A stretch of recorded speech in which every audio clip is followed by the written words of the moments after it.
सभी को जय श्री राधे, जय श्री श्याम। उम्मीद है ईश्वर कृपा से आप सभी लोग अच्छे एवं स्वस्थ होंगे। तो आज हम आप लोगों के लिए लेकर आए हैं एक और ईश्वर कृपा रूपी कथा, जो कि श्री भगवान शनि देव की है। आज हम आपको भगवान शनि देव की व्रत कथा, व्रत के महत्व, उद्यापन विधि, अन्य कई ध्यान विशेष में रखने वाली जानकारी देने वाले हैं। तो भगवान शनि देव के आशीर्वाद से शुरू करते हैं हमारा आज का ये वीडियो। तो बोलिए ओम जय श्री शनिश्चराय नमः।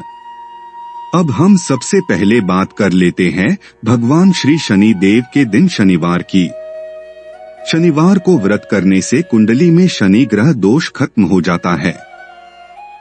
शनिदेव के प्रकोप से बचने के लिए यह व्रत काफी कारगर है।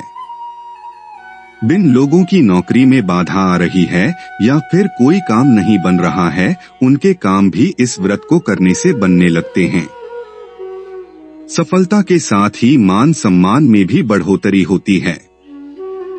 घर में सुख शांति आती है और स्वास्थ्य लाभ भी होता है। इसीलिए शनिवार का व्रत काफी शुभ फल देने वाला माना गया है। अगर महिलाएं शनिवार का व्रत कर रही हैं, तो उनको गलती से भी शनि की प्रतिमा को छूना नहीं चाहिए। शास्त्रों के मुताबिक ऐसा करने से उन पर नेगेटिव एनर्जी का प्रभाव पड़ता है। महिलाओं को शनि की प्रतिमा पर तेल भी नहीं चढ़ाना चाहिए। यह नियम सिर्फ पुरुषों के लिए है। महिलाओं के लिए मंदिर में शनि चालीसा का पाठ करना लाभकारी होता है। शनि देव को लोग भयभीत क्यों मानते हैं? इसके कई कारण हैं। प्राचीन हिंदू पौराणिक कथाओं और ज्योतिष शास्त्र में शनि देव को गहरे दुख और पीड़ा का प्रतीक माना जाता है। शनि को न्याय के देवता भी कहा जाता है, जिसका अर्थ है कि वह कर्मों की न्यायपूर्ण फल देने वाला है। उनका प्रभाव जीवन के विभिन्न पहलुओं पर शास्त्रों में विस्तार से वर्णित किया गया है। शनि देव का रंग काला होता है, जो उनकी पहचान है। काला रंग उनके गहरे और अदृश्य स्वभाव को प्रतिष्ठित करता है। इसलिए लोग काले रंग को शनि देव के संकेत के रूप में मानते हैं। शनि देव की ग्रह शास्त्र में एक महत्वपूर्ण भूमिका है। शनि के ग्रहण की स्थिति और दशा व्यक्ति के जीवन पर प्रभाव डालती हैं। उनके प्रभाव के अनुसार उन्हें बड़ी कठिनाइयों, संकटों और परेशानियों का कारण माना जाता है। यह कहा जाता है कि शनि देव की दया और कृपा पाने के लिए मनुष्य को कठिनाइयों का सामना करना पड़ता है। इसलिए उन्हें भय और आपत्ति का प्रतीक माना जाता है। शनि पूजा करने से शनि देवता की कृपा मिलती है और शनि के दोषों का प्रभाव कम होता है। यह पूजा जीवन में खुशहाली, संपत्ति और सफलता लाने में मदद कर सकती है। शनि पूजा से भय, चिंता और तनाव कम होते हैं और मानसिक शांति मिलती है। यह पूजा न्याय, धार्मिकता और ईमानदारी को बढ़ावा देती है। शनि पूजा करने से आर्थिक स्थिति मजबूत हो सकती है और व्यापार में वृद्धि हो सकती है। यह पूजा शनि की क्रोध से बचाती है और नकारात्मकता को दूर करती है। शनि पूजा से स्वास्थ्य में सुधार हो सकता है और रोगों से बचाव हो सकता है। नियमों का पालन करना महत्वपूर्ण होता है।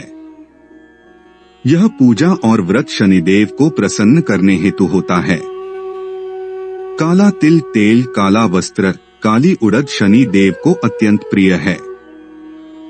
इनसे ही पूजा होती है। शनि देव का स्तोत्र पाठ करें। शनिवार का व्रत यूं तो आप वर्ष के किसी भी शनिवार के दिन शुरू कर सकते हैं, परंतु श्रावण मास में शनिवार का व्रत प्रारंभ करना अति मंगलकारी है। इस व्रत का पालन करने वाले को शनिवार के दिन प्रातः ब्रह्मा मुहूर्त में स्नान करके शनिदेव की प्रतिमा की विधि सहित पूजन करनी चाहिए। शनि भक्तों को इस दिन शनि मंदिर में जाकर शनि देव को नीले लाजवंती का फूल, तिल, तेल, गुड़ अर्पण करना चाहिए। शनि देव के नाम से दीपोत्सर्ग करना चाहिए। शनि मंत्रों का जाप करें। शनि देवता के मंत्रों का जाप करना शनि के दोषों को शांत करने में मदद कर सकता है। ओम शनैश्चराय नमः और शनैश्चराय नमः जैसे मंत्रों का नियमित जाप करना शुभ माना जाता है। तिल के तेल का दान करें। शनिवार को तिल के तेल का दान करना शनि देवता को प्रसन्न करने का एक प्रभावी तरीका है। आप तिल के तेल के एक छोटे बोतल को मंदिर में या शनि देवता के सामने रख सकते हैं और इसे दान कर सकते हैं। शनि देवता के व्रत रखें। आप शनि देवता के व्रत रख सकते हैं, जिसमें आपको शनिवार को 9 व्रत रखने होंगे। इस व्रत के दौरान आपको शनि देवता की पूजा करनी होगी, नियमित जाप करना होगा और सात्विक आहार लेना होगा। शनिवार के दिन शनिदेव की पूजा के पश्चात उनसे अपने अपराधों एवं जाने अनजाने जो भी आपसे पाप कर्म हुआ हो उसके लिए क्षमा याचना करनी चाहिए। शनि महाराज की पूजा के पश्चात राहु और केतु की पूजा भी करनी चाहिए। इस दिन शनि भक्तों को पीपल में जल देना चाहिए और पीपल में सूत्र बांधकर 7 बार परिक्रमा करनी चाहिए। शनिवार के दिन भक्तों को शनि महाराज के नाम से व्रत रखना चाहिए।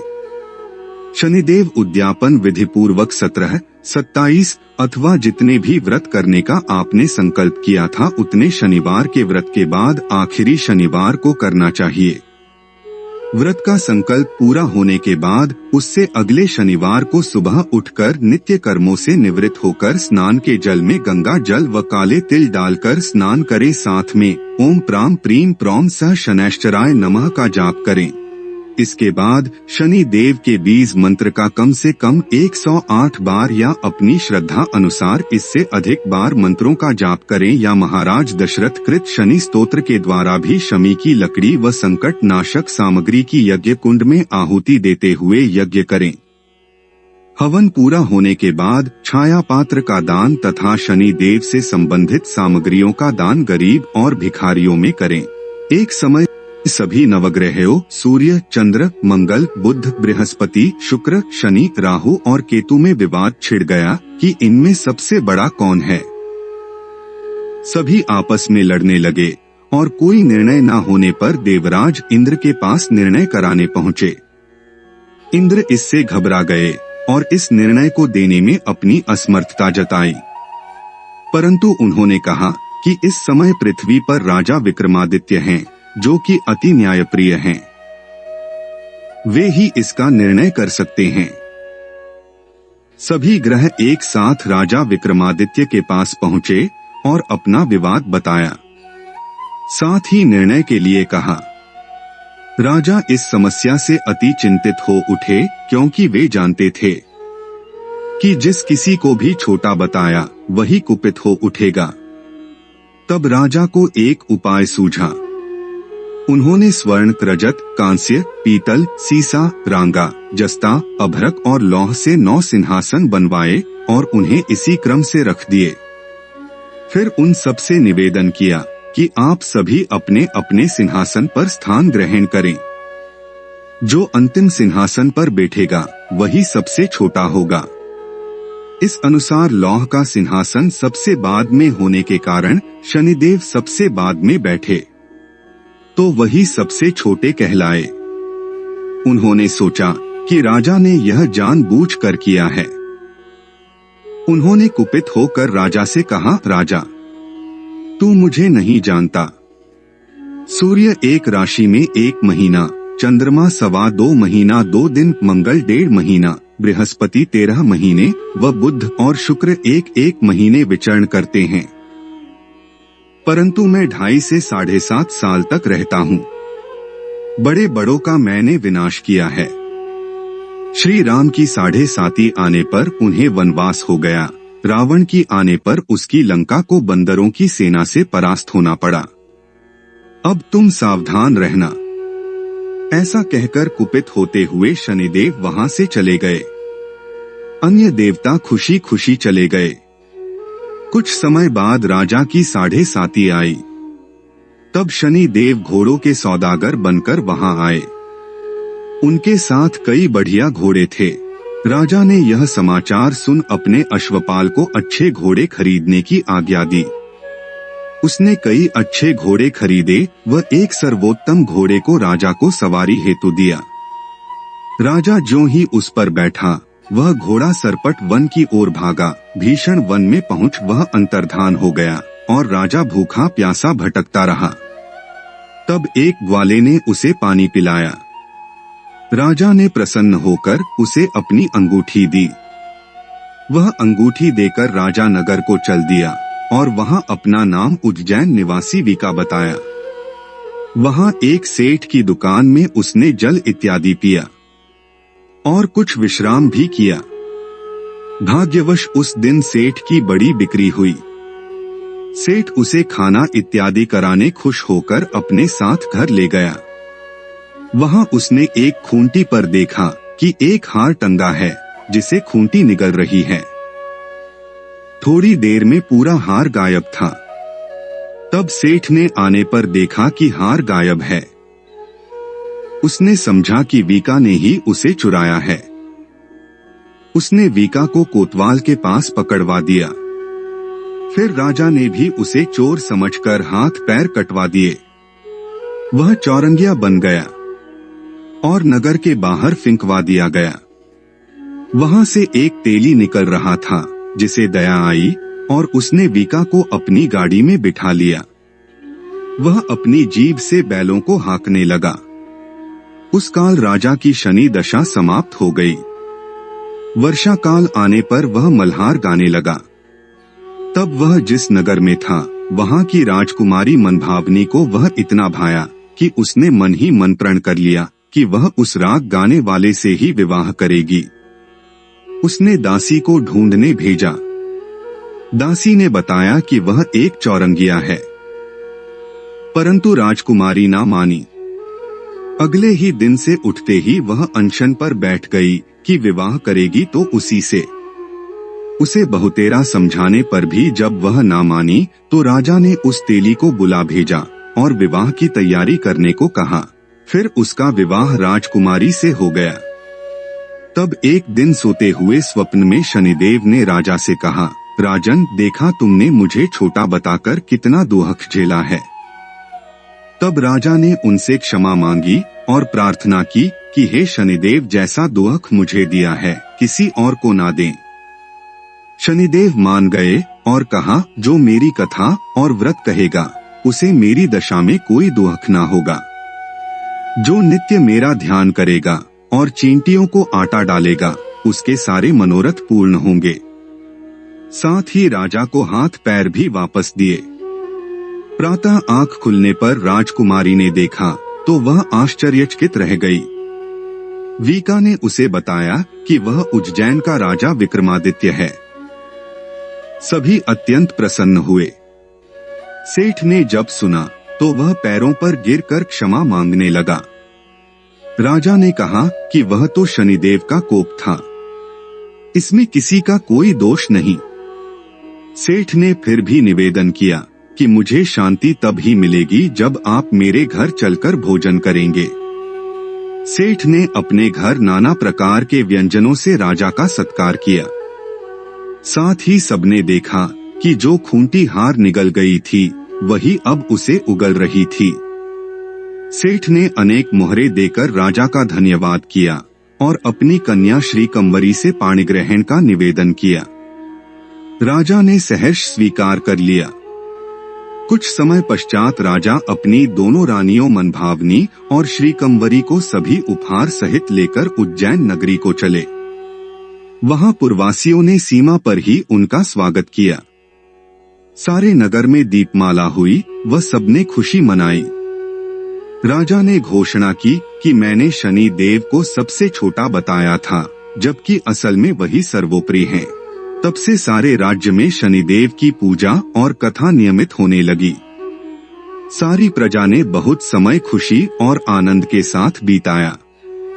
जो कोई शनि देव की इस कथा को सुनता या पढ़ता है उसके सारे दुख दूर हो जाते हैं। व्रत के दिन इस कथा को अवश्य पढ़ना चाहिए। और एक समय की बात है, भगवान सूर्य के पुत्र शनि बचपन में बहुत सुंदर थे और तेजस्वी भी। इनकी सुंदरता को देखते हुए गंधर्व ने अपनी पुत्री कंकाली के साथ शनि देव का विवाह करा दिया। लेकिन अत्यंत सुंदर होने के कारण इंद्र की सभा के अप्सरा अक्सर इन्हें देखने जाया करती थी। इन अप्सरा को देखकर कई बार शनि देव उन पर मोहित हो गए। यह बात गंधर्व पुत्री कंकाली को अच्छी नहीं लगती थी। तब गंधर्व पुत्री कंकाली ने अपने पति शनिदेव को यह श्राप दे दिया कि आज के पश्चात आप सुंदरता को खोकर बदसूरत हो जाएं और आपकी दृष्टि हमेशा नीचे की तरफ रहे। अगर आप सीधी दृष्टि से किसी की तरफ देखते हैं तो उस पर 7.5 का प्रभाव पड़ जाएगा। तब शनिदेव भगवान शिव की घोर तपस्या के पश्चात भगवान शिव प्रसन्न हुए और बोले, हे सूर्यपुत्र शनिदेव वर मांगो।